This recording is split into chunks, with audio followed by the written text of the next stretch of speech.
I'm jumping on here really fast I started opening my ButcherBox and I thought I would unbox it with you. So I jumped on here and that's what we're doing. If you haven't heard of ButcherBox before, they are a meat delivery service that delivers 100% grass-fed meat, heritage breed pork, and free-range chicken. They're amazing. Let's see what I got in my box this month. So it looks like I got top sirloin steak. Yum. Can't wait to grill those.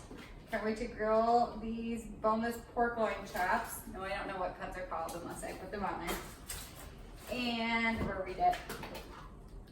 Yes, pork sausage. This is the best, you guys. The ingredients here are pork, water, salt, pepper, and sage. It is so yummy. And grass-fed beef sirloin tips. Yum. These are great if you defrost them, and then they're great in stir fries or on salad or however you want to make them. You don't have to cut anything up. Ground beef. Now I usually do a recurring add-on of ground beef. I didn't in this box, but I usually do. Add-ons just mean that you can add on like a specific cut of what you want. This is a mixed box of pork, chicken, and beef.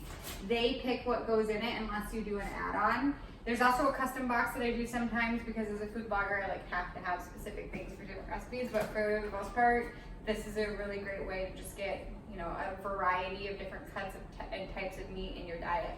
And then chicken breast. So awesome.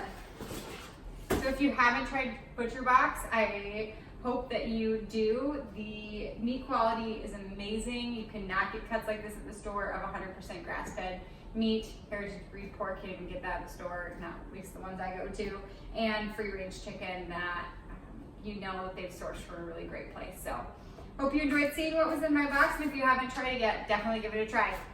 Great. Bye guys. I'm gonna go put this in the freezer, not back in the box.